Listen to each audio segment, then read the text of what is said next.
Hello, friend.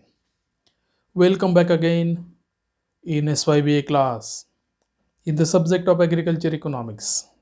अर्थात SYBA कला वर्गाच्या कृषी अर्थशास्त्र या विशेष विषय 1च्या व्याख्यानामध्ये मी प्राध्यापक डॉक्टर मनोज कुमार गायकवाड, अर्थशास्त्र विभाग प्रमुख वसंतराव नाईक महाविद्यालय शहादा आणि अर्थशास्त्र अकादमीच्या वतीने मनापासून स्वागत करतो.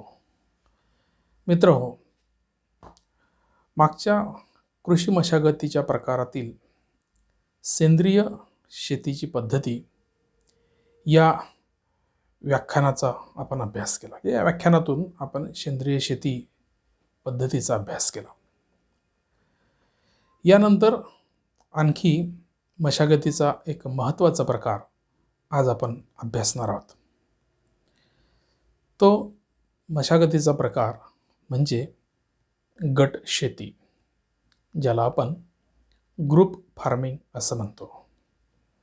म्हणजे आपण समूह शेती, सरकारी शेती, सहकारी शेती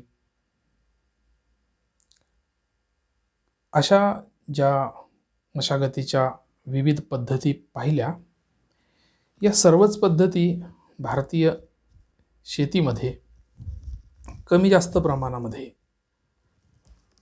लागू करता येऊ शकतात. कारण आपण हे बघतोय की भारतीय शेतीचं जे स्वरूप आहे ते दिवसेंदिवस तुकडीकरणामध्ये बदलत असताना दिसत आहे. आणि जसं जसं शेतीचं मोठ्या प्रमाणात तुकडीकरण होत जाईल तशी ती किफायतशीर होणार नाही. ती लागवडीखाली आणण्यास अशा स्वरूपाची ती आर्थिकदृष्ट्या परवडणारी होणार नाही. त्यामुळे शेती असूनही त्यात आपल्याला कुठल्याही प्रकारच्या प्रक्रिया राबवता येऊ शकत नाही. त्यामुळे शेतीवर आधारलेला हा जो घटक आहे, शेतकरी आणि शेतमजूर, याची दैनिक परिस्थिती, याच्या दयनीय परिस्थितीला कोणीही थांबवू शकणार नाही. आणि म्हणून तुकडीकरणावर ज्या वेगवेगळ्या मशागतीच्या व्यवस्था किंवा प्रकार हे विकसित होत जात आहे, किंवा जुने असतील तर ते नव्याने या प्राप्त परिस्थितीला सामोरं जाण्यासाठी आणि शेतीची उत्पादकता वाढवण्यासाठी आणि शेतीवर आधारित अनेक प्रकारच्या बेरोजगारी आणि दारिद्र्यासारख्या समस्या सोडवण्यासाठी आपल्याला अशा प्रकारच्या मशागतीच्या पद्धतींचा अवलंब करणं आता काळाची गरज ठरते आहे. म्हणून सेंद्रिय शेतीच्या प्रकारानंतर आपण गट शेतीच्या संदर्भामध्ये आज थोडं विस्ताराने अभ्यासणार आहोत. कारण सेंद्रिय शेती आणि गट शेतीचा प्रकार आता बऱ्यापैकी अंमलात आणण्याचं काम भारतामध्ये शेतकऱ्यांच्या माध्यमातून होताना दिसत आहे. म्हणून भारतासारख्या कृषीप्रधान देशात वेगवेगळ्या नैसर्गिक परिस्थितीला अनुकूल असणारी शेतीची मशागत पद्धती भिन्न भिन्न स्वरूपात दिसून येते. वेगवेगळ्या राजकीय स्थित्यंतराचाही शेतजमिनीच्या धारण क्षमतांवर, शेतजमिनीच्या वाटपावर प्रतिकूल आणि अनुकूल असे परिणाम आपल्याला झालेले दिसून येतात, ज्यामुळे आर्थिक विषमता प्रभावी घटक म्हणून या जमिनीकडे आपण बघता येतं. किंबहुना आर्थिक विषमता निर्मूलन करण्यासाठी जमिनीच्या मालकीचा आणि त्या जमिनीच्या वापराचा फार जवळचा संबंध आहे. म्हणून वाढती लोकसंख्या व जमिनीचं विभाजन हे जे व्यस्त प्रमाण आहे, ते प्रमाण गटशेतीला किंवा समूहाच्या शेतीला आज प्रोत्साहित करताना दिसतं. आणि म्हणून आजच्या काळामध्ये या प्राप्त परिस्थितीमध्ये गटशेती हे एक महत्त्वाचं माध्यम लोकांच्या समोर आज उभं राहिलेलं दिसतं. शासन स्तरावरून या गटशेतीच्या प्रयोगाला मोठ्या प्रमाणात परिणामकारकरित्या अंमलबजावणी करण्याच्या वेगवेगळ्या योजना निर्माण केल्या जात आहेत आणि त्याची अंमलबजावणी केली जात आहे, ज्यामुळे देशातील आर्थिक व सामाजिक समस्या सुटण्यासाठी त्याची फार महत्त्वाची आणि मोलाची अशी मदत होणार आहे. या अनुषंगानं गटशेती म्हणजे नेमकं काय, गटशेतीची व्याख्या आपल्याला कशी करता येऊ शकते, म्हणून PPTमध्ये आपण गटशेतीची व्याख्या आणि गटशेतीची काय गरज आहे, समूह शेतीची आपल्याला काय गरज आहे, त्या संदर्भामध्ये आपण काही मुद्द्यांचा या ठिकाणी समावेश केला आहे. काही मुद्दे आपण इथं काढलेले आहेत. त्या मुद्द्यांचाही आपण विस्ताराने विचार करणार आहोत, ज्या माध्यमातून गटशेती किती महत्त्वाची आहे हे आपल्याला पटल्याशिवाय राहणार नाही. गटशेतीची व्याख्या करताना असं म्हटलं जातं की एका समूहातील शेतकऱ्यांनी एकत्र येऊन शिवारातील संलग्न भौगोलिक क्षेत्रामध्ये सामूहिक शेती करणं,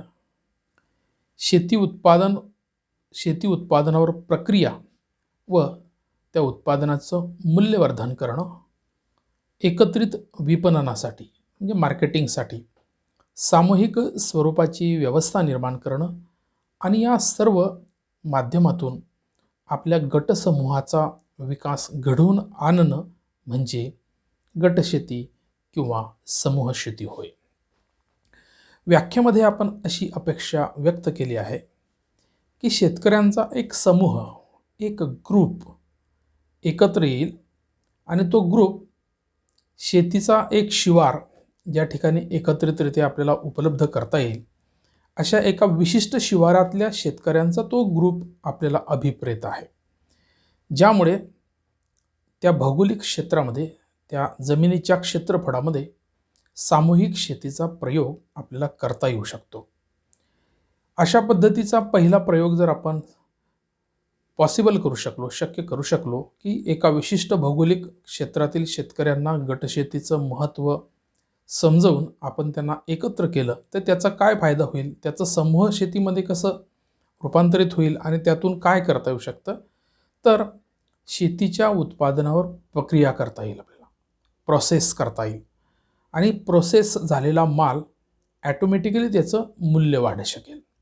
जसं गव्हाला पॉलिश करणं, तूर असेल तर तिचं डाळीत रूपांतर करून तिच्या डाळीवरच्या वेगवेगळ्या प्रकारच्या प्रक्रिया करणं, तिची प्रतवारी करणं, तिच्यातला चांगला माल बाजूला काढणं, 1 नंबर 2 नंबर 3 नंबर अशा प्रकारे त्या मालाच्या प्रतवारीची वर्गीकरण करणं, त्यातून त्याचं मूल्य वाढणार आहे.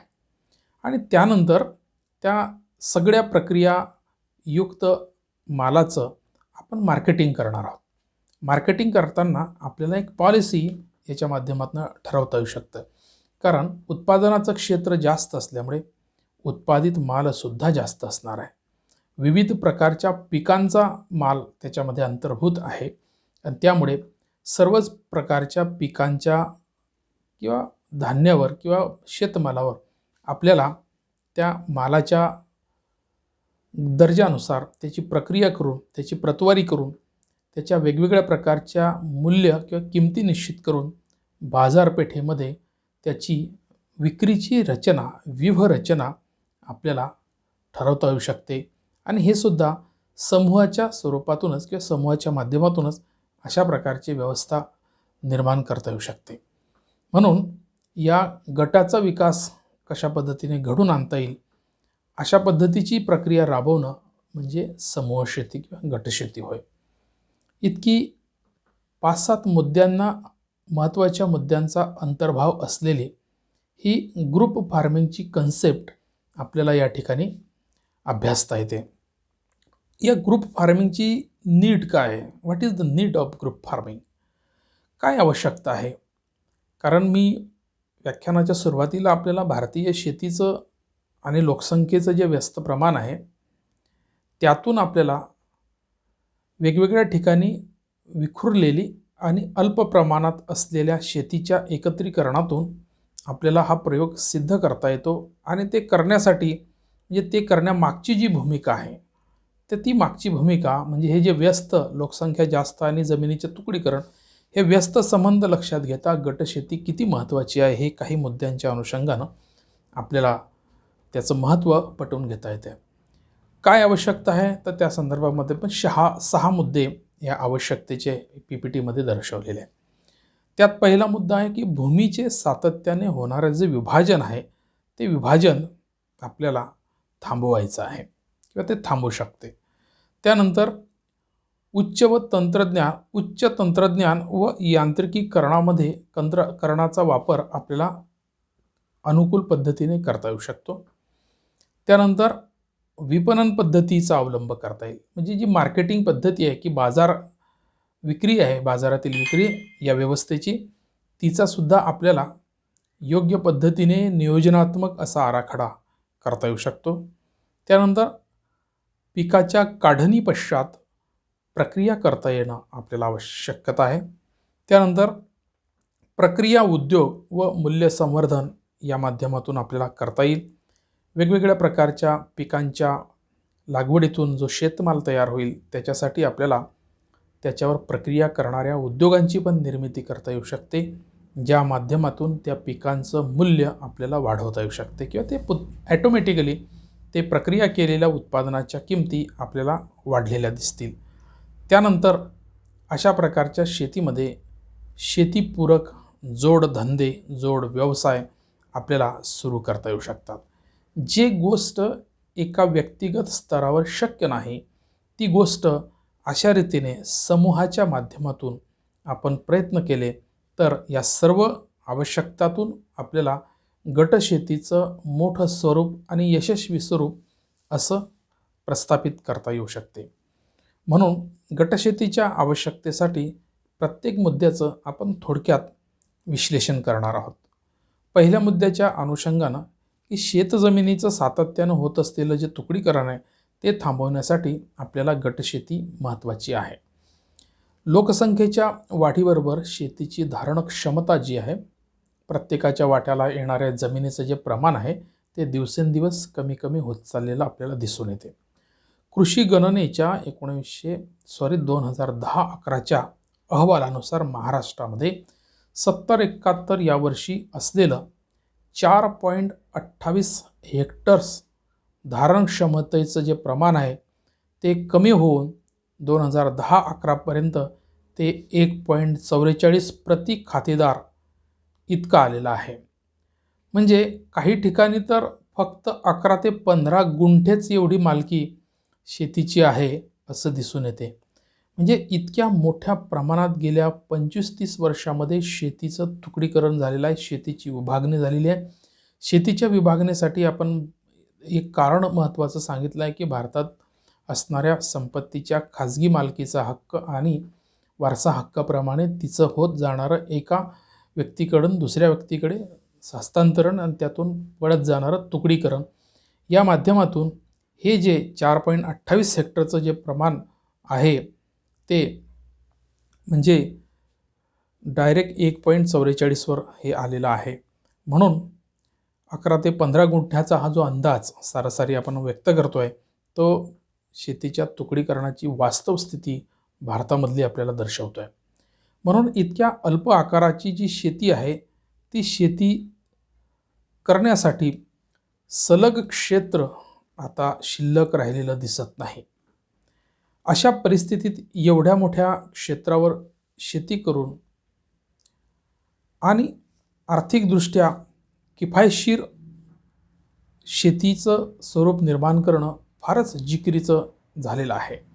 आणि म्हणून या सर्व समस्यांवर आपल्याला सामूहिक शेती पद्धतीद्वारेच यावर एक उपाय आपल्याला तयार करता येऊ शकतो.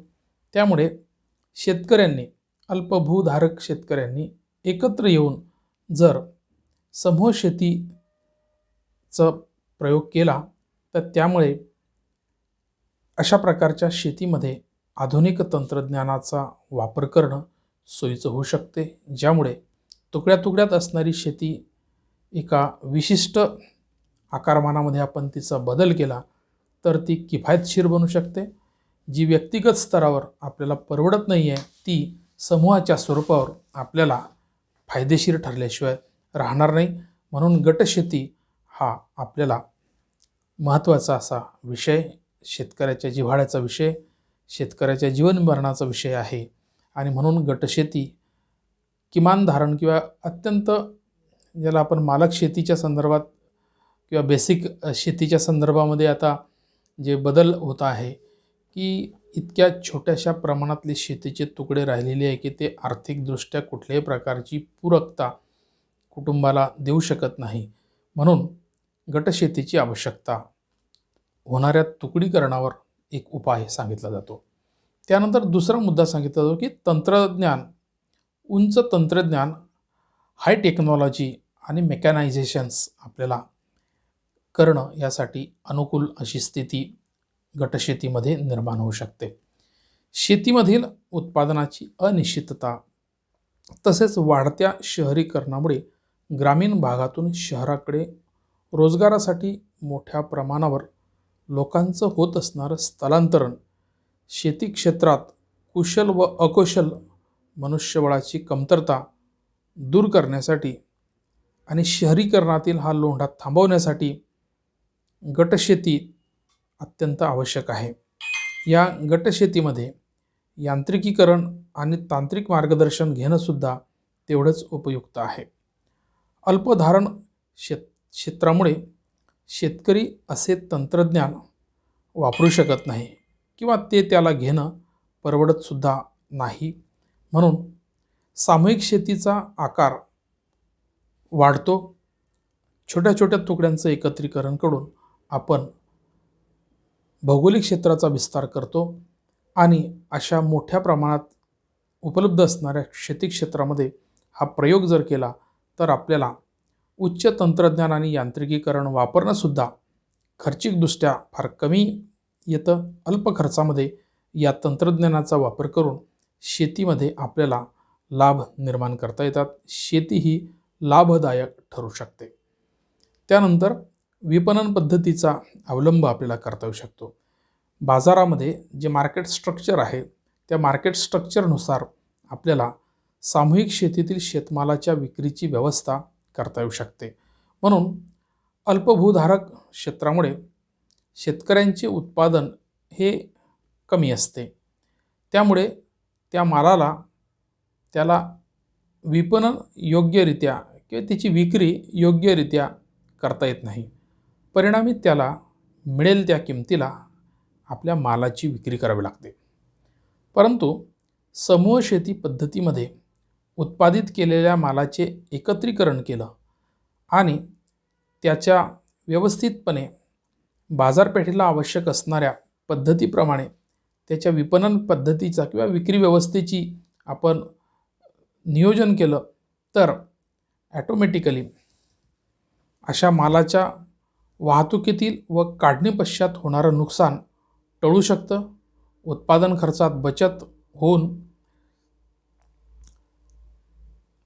त्याच्या किमती आपल्याला बाजार किमतीतून त्याच्यातून नफा प्राप्त करता येऊ शकतो. म्हणजे उत्पादन खर्च कमी झालं आणि बाजारातील किमती जर चांगल्या लाभल्या तर आपल्याला नफा प्राप्त होऊ शकतो. आणि म्हणून त्यामुळे दूरवरच्या बाजारपेठासुद्धा आपल्याला काबीज करता येतात किंवा बाजारपेठांच्या कक्षा आपल्याकडे असणाऱ्या चांगल्या दर्जाच्या मालासाठी आपल्याला प्राप्त होऊ शकतात किंवा त्या कक्षा आपल्यासाठी विस्तारतात. वेगवेगळ्या बाजारपेठांमध्ये आपण कमी खर्चात निर्माण केलेला माल जादा किमतीमध्ये विकू शकतो. मालाचंही प्रमाण आपल्याकडे मोठं असल्यामुळे त्याच्या चांगल्या प्रकारे प्रतवारी करून त्याच्यात गुणवत्ता निर्माण करून आपण त्या मालाची जादा किंमतसुद्धा मार्केटमध्ये मिळवू शकतो. म्हणजे मार्केटिंगमध्ये ज्या गोष्टी आपल्याला व्यवस्थितपणे विकता येऊ शकतील अशा पद्धतीची प्रक्रिया आपल्याला या मोठ्या क्षेत्रातून, मोठ्या उत्पादनातून आणि उच्च तंत्रज्ञानाचा वापर करून हे करता येऊ शकतं. म्हणून विपणन पद्धती ज्या आहेत त्या विपणन पद्धतीच्या फायदे आपल्याला सामूहिकरित्या घेता येतात. व्यक्तिगत स्तरावर अशा प्रकारचा माल पण जास्त नसतो आणि मग त्याला साठवण्याच्या क्षमता पण आपल्याकडे नसतात किंवा बाजारपेठेमध्ये किमती वाढतील तेवढ्यापर्यंत थांबण्याची क्षमता आपल्याकडे नसते. पण समूह शेतीमध्ये या सगळ्या व्यवस्था आपल्याला नीट उभ्या करता येऊ शकतात. त्यामुळे जेव्हा बाजारात किमती कमी असतील तेव्हा मालाची विक्री थांबवता येऊ शकते आणि साठवण क्षमतेमुळे व्यक्तीला किंवा समूहाला ही शक्ती त्याच्यातून निर्माण होत असते आणि जेव्हा बाजारपेठेतील किमती वाढतील तेव्हा समूहाच्या निर्णयाप्रमाणे तो माल विक्री जाऊ शकतो. म्हणून विपणन पद्धतीचे फायदे आपल्याला मोठ्या प्रमाणात समूह शेतीतून घेता येऊ शकतात, ज्याचे फायदे सर्व सभासदांना होऊ शकतात. त्यानंतर काढणी पश्चात ज्या प्रक्रिया असतात त्या प्रक्रिया करणंसुद्धा आपल्याला यामध्ये कमी खर्चिक आणि सोयीचं होऊ शकते. बऱ्याच वेळेला निसर्गाकडून मिळालेली साथ, शेतकऱ्याचे अथक प्रयत्न व कृषी क्षेत्रावर नियोजन करून शेतकऱ्यांचे उत्पादन अपेक्षेपेक्षा जादा असल्यास बाजारभावात घसरण होऊन शेतकऱ्यास कमी भाव मिळतो. बऱ्याचदा आपण याबद्दलची चर्चा करतो की जेव्हा नैसर्गिक परिस्थिती अनुकूल असते तेव्हा भरघोस उत्पादन शेतामध्ये येतं, परंतु मार्केटमध्ये खरेदीदार हा व्यापारी वर्ग जो असतो तो अल्प प्रमाणात असतो, संघटित असतो. एकूण मागणी आणि एकूण पुरवठ्याचं असंतुलन होतं. पुरवठा जास्त असतो, मागणी कमी असते. त्यामुळे शेतमालाचे भाव अचानकपणे घसरतात आणि त्यामुळे शेतकऱ्याला फार मोठ्या प्रमाणातल्या नुकसानीला सामोरे जावं लागतं. त्याचबरोबर नाशवंत उत्पादन जसे की भाजीपाला, फळे, दूध यांचा साठा करण्याची फार मोठी पंचायत असते, फार मोठ्या अडचणी असतात. त्यामुळे त्यांचंसुद्धा फार नुकसान होण्याची शक्यता असते. त्यामुळे अशा उत्पादनाला काढणी पश्चात प्रक्रिया केल्यास शेतकऱ्यास योग्य भाव मिळू शकतो. दुधाच्या पण प्रक्रिया आहेत. डेअरीमध्ये त्याची पाश्चराईज करून ते दूध प्रिझर्व करता येऊ शकतं. त्याच्यानंतर त्याच्यावर अनेक प्रकारच्या प्रक्रिया करून त्याची वेगवेगळी उत्पादनं आपल्याला करता येऊ शकतात. जसं दूध, दही, ताक, पनीर वगैरे वगैरे जे दुधाचे अनेक प्रकार असतात त्याच्या वेगवेगळ्या प्रकारच्या मार्केट व्हॅल्यू असतात. सामूहिक शेतीमध्ये दुधाचं मोठं प्रमाण असल्यामुळे आपल्याला एक डेअरी फार्म त्याच्यातून विकसित करता येऊ शकतो आणि शेतीला एक जोड बिझनेस म्हणून त्याच्या शेतीच्या एकूण उत्पन्नामध्ये अशा प्रकारच्या प्रक्रिया मालातून वाढ होऊ शकते, ज्याचा फायदा सर्व सभासदांना होऊ शकतो. म्हणून प्रक्रिया उद्योगामुळे विदेशातील प्रयोगसिद्ध तंत्रज्ञान आपल्याला राज्यातील समूह शेतीमध्ये वापरता येऊ शकते, ज्यामुळे शेतीचा एकत्रित विकास आपल्याला करता येऊ शकतो. अशा रीतीने काढणी पश्चात ज्या ज्या प्रक्रिया आहेत त्या उच्च तंत्रज्ञानाच्या वापरातून आपल्याला त्याचे फायदे भेटू शकतात. त्यानंतर प्रक्रिया उद्योग व मूल्यसंवर्धन. मोठ्या भांडवल व उत्पादनाअभावी लहान शेतकऱ्यांना उत्पादित मालावर प्रक्रिया करणे, त्यांचे मूल्यवर्धन शेतावरच करता येत नाही व गुंतवणूकदारांना शेतकरी गटाकडून एकाच ठिकाणी कच्चा माल उपलब्ध होऊन अशा उद्योगांना प्रक्रिया करण्यासाठी चालना मिळू शकते. म्हणून लहान उद्योगांना किंवा लहान शेतकऱ्यांना अशा प्रकारच्या मोठ्या भांडवलाच्या प्रक्रिया राबवता येत नाही, परंतु मोठ्या भांडवलाची सर्व उभारणी आपल्याला समूह शेतीमध्ये क्षेत्रफळाचं प्रमाण जास्त असल्यामुळे करता येऊ शकते, ज्याच्या माध्यमातून गटातल्या सर्व सभासदांना त्याचा फायदा होऊ शकतो.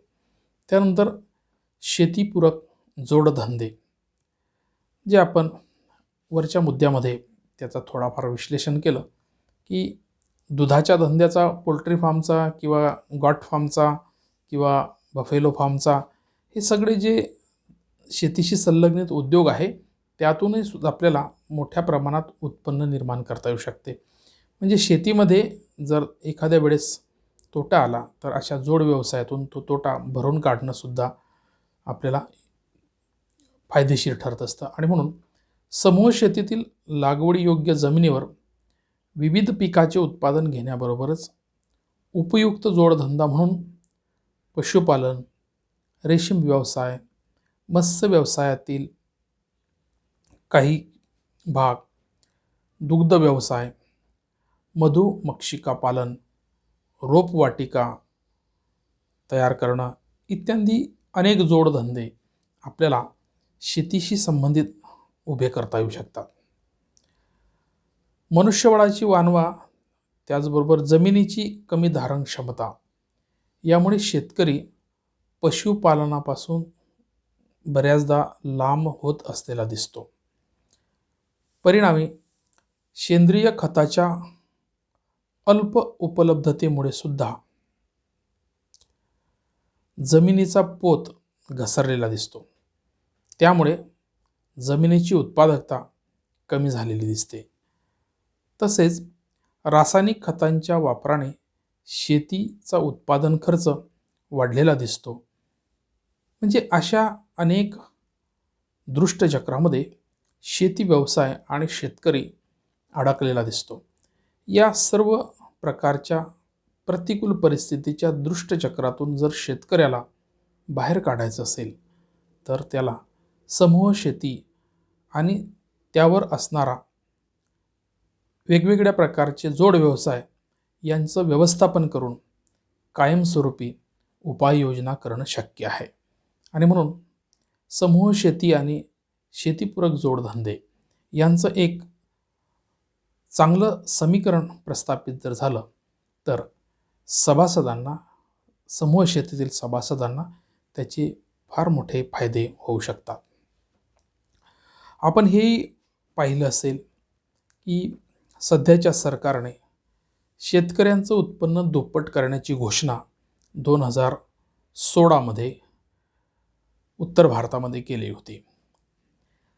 दुप्पट उत्पन्न करणं म्हणजे 100चे 200 करणं किंवा 200चे 400 करणं असं नाही, तर शेतकरी ज्या पद्धतीने प्राप्त परिस्थितीत शेती करून उत्पन्न मिळवतोय त्या शेतीला अशा पद्धतीचं स्वरूप प्राप्त करायचं की ज्याच्या माध्यमातून त्याचं उत्पन्न दुप्पट करता येईल. आणि जोड धंदा जो आहे शेतीच्या संदर्भातला हा त्याच्यातल्या एका उपाययोजनेचा एक भाग आहे असं म्हणता येईल. म्हणून केंद्र आणि राज्य शासनाकडून त्यासाठी विविध प्रकारच्या योजना गट शेतीच्यासाठी राबवण्यासाठी या योजनांच्या निर्मिती करण्याचा प्रयत्न चालू आहे. त्यातून काही गोष्टी ज्या आहेत या संदर्भातल्या त्या योजनांच्या तरतुदीच्या त्या आपल्याला अभ्यासता येतील. त्यामध्ये महाराष्ट्र सहकारी संस्था अधिनियम 1960 किंवा कंपनी नोंदणी कायदा 1956 च्या अंतर्गत शेतकरी उत्पादक कंपन्या म्हणून शेतकरी गटाची नोंदणी करणे आवश्यक आहे. म्हणजे गटाची पण नोंदणी करता येईल आणि शेतकरी कंपनीसुद्धा आपल्याला स्थापन करता येऊ शकते. 2017-18 व 18-19 या 2 वर्षाच्या योजनेअंतर्गत या 2 वर्षात प्रत्येक गटास जास्तीत जास्त 1 कोटी रुपयेपर्यंत अनुदान देण्याची तरतूद या कायद्यात करण्यात येते. या योजनेच्या माध्यमातून पीक पद्धती व शेतीचा प्रकल्प विचारात घेऊन गट शेतीसाठी आदर्श नमुना प्रकल्प मॉडेलसुद्धा तयार करण्यात येणार आहे. त्यानंतर पशुसंवर्धन, दुग्ध व्यवसाय, मत्स्य व्यवसाय विभाग व रेशीम उद्योग इत्यादी विभागांचा आदर्श नमुना प्रकल्पांचा सुद्धा समावेश याच्यामध्ये करण्यात येणार आहे गटशेतीमध्ये. त्यानंतर या योजनेत शेती अवजार बँक हिचाही समावेश करण्यात येणार आहे. 20 शेतकऱ्यांचा एक गट व त्याचे एकूण क्षेत्रफळ 100 एकर असणं आवश्यक ठरणार आहे. या योजनेत नक्षलप्रवण भागातील शेतकरी व आत्महत्याग्रस्त शेतकरी कुटुंबातील लोकांना प्राधान्य देण्यात येणार आहे. सदर योजनेअंतर्गत 2 वर्षात 200 गट स्थापन करण्याचे लक्ष्य, प्रत्येक जिल्ह्यात किमान 2 व कमाल 10 गटांचे उद्दिष्ट, या गटांसाठी शेतकऱ्यांना प्रगत तंत्रज्ञान देण्याकरिता शेतीविषयक तांत्रिक सल्लागारांची सेवासुद्धा उपलब्ध करून देण्यात येणार आहे. उत्कृष्ट कामगिरी केलेल्या शेतकरी गटांना पुरस्कार देण्याचा सुद्धा निर्णय 18 सप्टेंबर 2018 रोजी शासन स्तरावरून घेण्यात आलेला आहे. त्यात प्रथम पुरस्काराची जी रक्कम आहे ती 25 लाखाची आहे, तर द्वितीय पुरस्काराची रक्कम ही 10 लाख व तृतीयसाठी 5 लाखाची निश्चित करण्यात आलेली आहे. राज्यामध्ये 34 जिल्ह्यांमध्ये कृषी तंत्रज्ञान व्यवस्थापन यंत्रणा, ज्याला आपण आत्मा असं म्हणतो, ATMA म्हणजे ॲग्रिकल्चर टेक्नॉलॉजी मॅनेजमेंट एजन्सी, आत्मा, या योजनेच्या अंतर्गत मोठ्या प्रमाणात शेतकऱ्यांची नावनोंदणी केलेली आहे. उत्तर महाराष्ट्रामध्ये जळगाव जिल्ह्यात 1389, धुळे जिल्ह्यामध्ये 229, नंदुरबार जिल्ह्यामध्ये 710 अशी नोंदणी झालेली आहे. तर अहमदनगरकडे 6229, औरंगाबादमध्ये 2273 आणि अमरावतीमध्ये 869 अशी नोंदणी झाली आहे. शासनाच्या संकेतस्थळावर या संदर्भामध्ये आपल्याला आणखी अपडेट मिळू शकतात. या योजनेअंतर्गत मराठवाड्यात कृषी महाविद्यालय बदनापूर, जिल्हा जालना अंतर्गत डॉक्टर भगवानराव कापसे यांच्या मार्गदर्शनानुसार जिरडगाव, तालुका घनसांगवी, जिल्हा जालना येथील शेतकरी गट शेतीच्या अंतर्गत 1000 एकरवर केसर आंब्यांची लागवड केलेली आहे. त्यातून जवळपास 5000 टन आंब्यांचे उत्पादन केले जाते. बहुतांशी उत्पादन निर्यात योग्य आहे. तसेच जाफराबाद येथे मोसंबीची बाग लागवड केलेली आहे. त्यांच्या ग्रामपंचायती बिनविरोध निवडल्या जातात. गट शेतीने आर्थिक व सामाजिक व राजकीय समानता प्रस्थापित केल्याची ही अनेक उदाहरणं आपल्याला यशस्वी गट शेतीची देता येऊ शकतील. म्हणून शेतीतील ही योजना दारिद्र्य निर्मूलनासाठी अत्यंत महत्त्वाची भूमिका बजावू शकते. सध्या पंतप्रधान कृषी कौशल योजनेअंतर्गत महाराष्ट्रामध्ये कृषी कौशल्य विकास संस्थेद्वारे राबवण्यात येत असलेल्या गटशेतीच्या संदर्भात महाराष्ट्र कृषी प्रशिक्षण उपक्रम डिसेंबर 2018 पासून सुरू झालेला आहे. राज्यातील 23 जिल्ह्यांमध्ये जवळपास 3.25 लाखाहून अधिक शेतकरी गटशेती प्रवर्तक प्रशिक्षण या कार्यक्रमामध्ये सहभागी झालेले आहे. त्यांच्या दृष्टिकोनाने ग म्हणजे गटाचा व ए म्हणजे एकीचा म्हणून या प्रशिक्षणाच्या संदर्भात काही उद्देश या प्रशिक्षणामध्ये गटशेतीच्या यशस्वीतेसाठी प्रशिक्षणामध्ये गट शेतीतील सदस्यांना ठरवण्यासाठी त्यांच्या प्रशिक्षणामध्ये ठेवले जातात.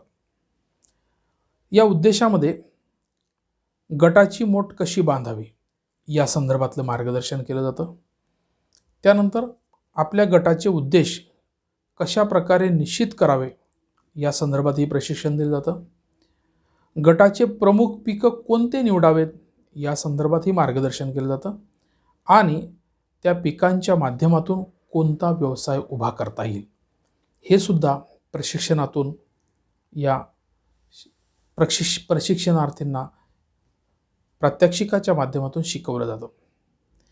एकट्याने शेती व्यवसायाचं नियोजन करण्यापेक्षा गटाने जर व्यापक नियोजन केलं तर शेती पिकाबरोबरच शेतमाल पुरवठा साखळीत नव्या वाटा यांना गवसू शकतात. या माध्यमातून आजवर शेतकरी गट किंवा शेतकी कंपन्या स्थापन करण्यासाठी 23 जिल्ह्यांमधून जवळपास 2338हून इच्छा प्रस्ताव शासनाकडे प्राप्त झालेले आहेत. त्यातून शेतकरी उत्पादक कंपन्यांची 100हून म्हणजे शेतकरी उत्पादक कंपन्या जवळपास 61 एवढ्या नोंदणी झालेल्या आहेत. तर 100हून अधिक शेतकरी गटांची नोंदणी पूर्ण झालेली आहे. म्हणजे 61 शेतकरी कंपन्या आणि 100 गट नोंदणीकृत आता महाराष्ट्रामध्ये आहेत. यामध्ये प्रशिक्षणामध्ये कोणकोणते विभाग सहभागी आहेत, तर त्यामध्ये शासनाचे सर्टिफाईड ट्रेनर जे आहेत प्रशिक्षण देणारे त्यांचा एक भाग आहे. त्यानंतर अभ्यासू शेतकरी जे आहेत, जे तज्ज्ञ आहेत, शेतीतलं त्यांना चांगलं नॉलेज आहे, अशा शेतकऱ्यांचा सहभाग आहे. त्यानंतर कृषी विभागातील सर्व अधिकारी आहे आणि त्यानंतर कृषी विद्यापीठातील तज्ज्ञ. अशा पद्धतीने या गटशेतीसाठी एक भूमिका, एक माहोल, एक वातावरण निर्माण करण्याचं काम महाराष्ट्रामध्ये फार जोमात आहे असं आपल्याला दिसून येईल. या प्रशिक्षणाची जी जबाबदारी आहे ते सिमेसिस लर्निंग LLP या संस्थेवर आहे. म्हणून महाराष्ट्रामध्ये येत्या भविष्यामध्ये गटशेतीचा जो प्रयोग आहे तो फार यशस्वीरित्या राबवल्या जाण्याची दाट शक्यता आहे. आपणही आपल्या गावामध्ये जर आपण अल्पभूधारक शेतकरी असाल, सीमांत शेतकरी असाल, लघु शेतकरी असाल, तर गटशेतीच्या या निर्मितीच्या प्रक्रियेमध्ये आपणही एका गटाची निर्मिती करू शकता, एकापेक्षा अनेक गटांची निर्मिती करू शकतात. आणि शासनाकडे तसं प्रपोजल जर दिलं तर शासन आपल्याला विविध प्रकारच्या योजनांची अंमलबजावणी गटशेतीच्या माध्यमातून कशी करता येईल या संदर्भातलं प्रशिक्षण देईल. आणि आज आपण कमी उत्पन्न गटात जर असू, गटशेतीच्या यशस्वी प्रयोगानंतर आपलं उत्पन्न खरोखरच दुप्पट होईल. गरज आहे फक्त या संदर्भात दिशेने जाण्याची, आपला दृष्टिकोन बदलण्याची. आणि म्हणून परंपरागत दृष्टिकोन बाजूला सारून आपण बदललेल्या परिस्थितीशी जुळून घेऊन आधुनिक दृष्टिकोनाचा स्वीकार करून आपण आपल्या शेतीचं स्वरूप बदलू शकतो. मित्रहो, शेती मशागतीचे हे 8 प्रकार आतापर्यंत आपण अभ्यासले. काही प्रकार भारतीय कृषी व्यवस्थेला लागू होतात, काही प्रकार लागू होत नाही. आणि म्हणून आपण जे प्रकार आपल्याला लागू होऊ शकतात तशा शेती मशागतीचा आपण अवलंब करावा आणि कृषीप्रधान भारताला समर्थ बनवण्यासाठी आपण समर्थ शेतकरी म्हणून आपली ओळख निर्माण करू शकता येतं. या ठिकाणी आपण इथं थांबतोय. दुसऱ्या व्याख्यानामध्ये आपण ह्या ज्या 8 पद्धती पाहिल्या, या 8 पद्धतीपैकी कोणत्या पद्धती आपल्या भारतामध्ये उपयुक्त ठरू शकतात, मशागतीचा कोणता प्रकार आपल्याकडे जास्त प्रमाणात वापरता येऊ शकतो, त्याच्यासाठी कोणती परिस्थिती आपल्याला अनुकूल आहे कोणत्या मशागतीच्या प्रकारासाठी, याचा आपण अभ्यास करणार आहोत. त्यासाठी आपण दुसऱ्या व्याख्यानामध्ये दुसऱ्या व्हिडिओमध्ये भेटूया. तोपर्यंत इथंच थांबतोय. नेहमीची एक विनंती, कोरोनामुक्तीसाठी आपला सहभाग फार महत्त्वाचा आहे. शासनाच्या सर्व नियमांचं प्रामाणिकपणे पालन केलं, आपली व आपल्या कुटुंबाची 100% सुरक्षितता निर्माण होईल. आपण आपल्या मित्रांना आणि नातेवाईकांनाही हा संदेश द्या आणि त्यांना कोरोनापासून वाचण्याचा मंत्र द्या. मित्रहो, आपण इथंच थांबतोय. व्हिडिओ जर आवडला असेल तर लाईक करा, शेअर करा आणि चॅनल सबस्क्राईब करा. दुसऱ्या व्हिडिओत भेटूया. तोपर्यंत इथं थांबतोय. थँक्यू.